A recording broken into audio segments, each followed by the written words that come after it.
Alright, in this video we will be finding out how to subtract integers. There are three words you will need to know when subtracting integers. First is the minuend. The minuend is the number that is being subtracted.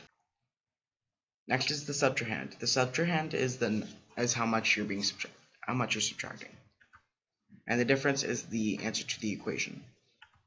First off, when subtracting integers, your answer will either be a positive or a negative. Sorry, when you're subtracting a positive by a positive. To find out if the difference is positive, the minuend would be greater than the subtrahend.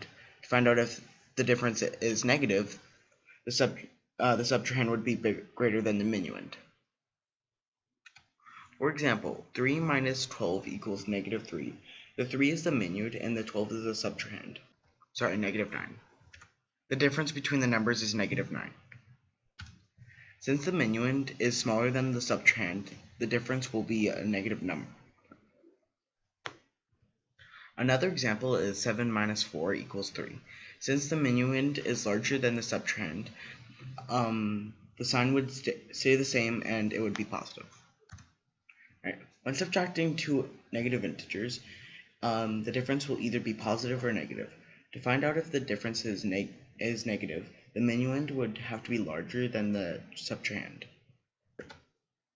To find out if the difference is positive, the subtrahend will be greater than the minuend. As you can see, the minuend is larger than the subtrahend, which makes the difference a negative number. Another example could be negative 5 minus negative 7, which equals 2. Sorry, wrong question. Negative 5 minus negative 7. So negative 3 minus negative 7 equals positive 4. Because the minuend is smaller than the subtrahend, the difference is a positive integer. Now the tricky part is subtracting a positive integer by a negative integer. For example, negative 3 minus positive 8 equals negative 11. Now let's see how we got this answer. One of the most simplest ways to answer the question is to switch the equation. The way to do this is to switch the subtraction symbol into an addition symbol and turn the subtrahend into the opposite integer. Now your equation looks like this: negative 3 plus negative 8. And from our last video, you know the answer is negative 11. Another example of when someone is subtracting integers is when someone owes someone else money. So let's say you have $100 in your bank account, and you owe your parents $25.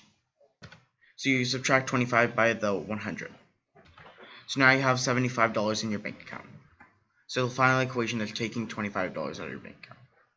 Right, but let's say you only have $10 in your bank account, and you owe a friend $40. You owe your friend. So that means you're going to be in debt by $30. Alright, thank you for watching my subtracting integers video. Make sure you check our other videos out for more help.